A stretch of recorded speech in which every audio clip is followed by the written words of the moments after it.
नमस्कार किसान एवं व्यापारी भाइयों, आप सभी का स्वागत करता हूं मैं अपने YouTube channel real Indian farming पर।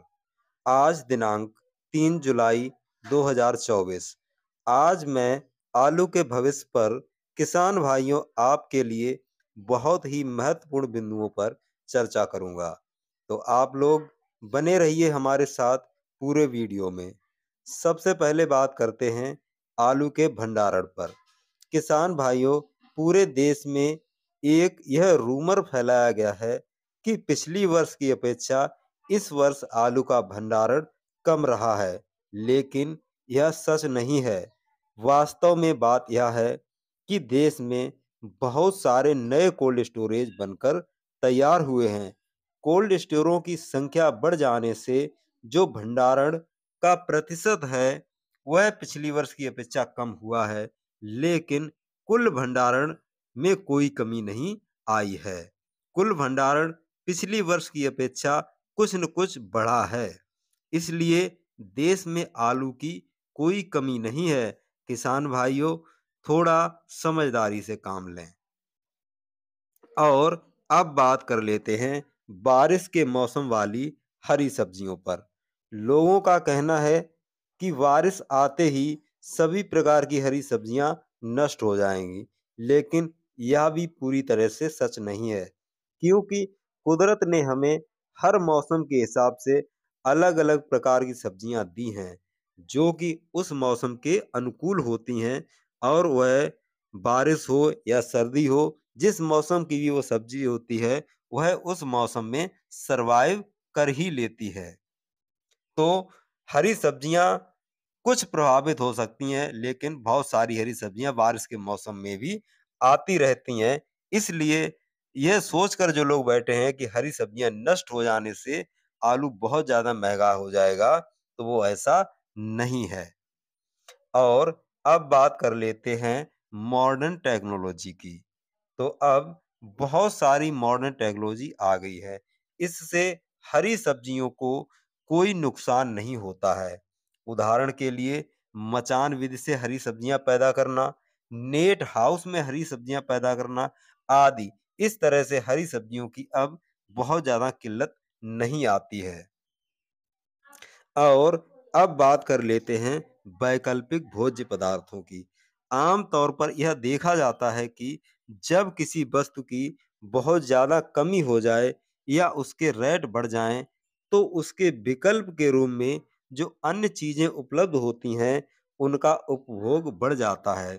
तो इस तरह से मार्केट में किसी भी वस्तु का रेट कंट्रोल हो जाता है। और अब बात कर लेते हैं हसन की फसल की। देखिए, ऐसा है, बहुत से लोग जानते हैं कि हसन की फसल क्या है, और बहुत से लोगों को यह अजीब सी बात लग रही होगी।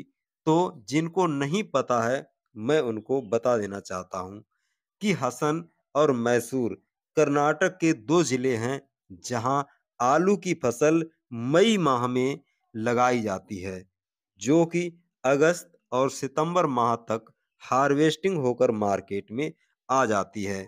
लोगों का यह मानना है कि जब यह फसल मार्केट में हार्वेस्टिंग होकर आती है, तो जिन किसानों का आलू कोल्ड स्टोरेज में रखा है, उसके रेट को प्रभावित करेगा।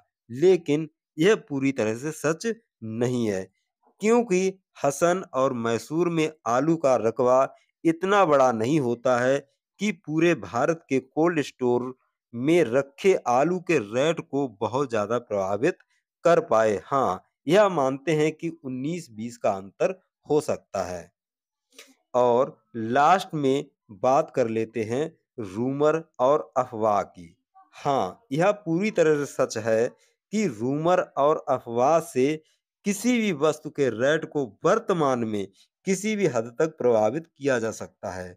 खासकर उनके लिए जो व्यक्ति उस क्षेत्र की ज़्यादा जानकारी नहीं रखते हैं। लेकिन इसके दूरगामी परिणाम काफ़ी हद तक गलत देखने को मिलते हैं।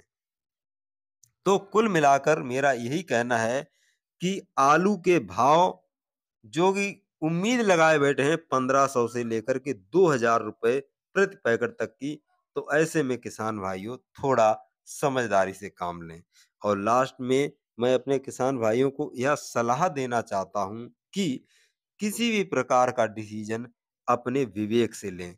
ज़्यादा रूमर और अफ़वाह के चक्कर में ना पड़ें और व्यापारियों भाइयों की शरीकत ना करें, क्योंकि व्यापारियों को बहुत अधिक अनुभव होता है और वह किसी भी घाटे को कहीं न कहीं दूसरी जगह से कवर कर ही लेते हैं।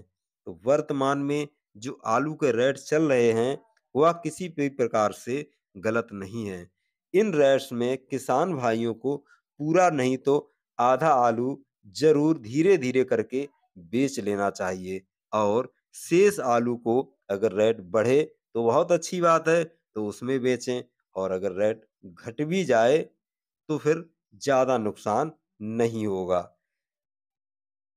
ताकि एक एवरेज बना रहे और किसी भी बड़े रिस्क से बच सकें। और सबसे लास्ट में आप लोगों को बता दें कि वर्तमान में कौन से आलू किस रेट में सबसे ज़्यादा बिक रहे हैं। तो आइए शुरू करते हैं। छिबरामऊ, कन्नौज, फर्रुखाबाद और मैनपुरी के कोल्ड स्टोरों में सफेद हाइब्रिड आलू में ख्याति और पुखराज नीचे में 750 से लेकर ऊपर में 900 सवा 900 रुपए प्रति पैकेट तक बिक्री हो रही है। और लाल गोल आलू जो कि कंचन कुफरी या सिंदूरी के नाम से जाना जाता है, 900 से लेकर 1000 रुपए प्रति पैकेट तक बिक्री हो रहे हैं। और लास्ट में बात कर लेते हैं न्यू हॉलैंड आलू की। तो न्यू हॉलैंड आलू 1000 रुपए से लेकर 1150 रुपए प्रति पैकेट तक की बिक्री हो रही है। इसमें किसान भाई को प्रति पैकेट वजन 53 किलो देना पड़ता है और कोल्ड भाड़ा व्यापारी भाई को देना पड़ता है। अंत तक पूरा वीडियो देखने के लिए आप लोगों का बहुत बहुत धन्यवाद।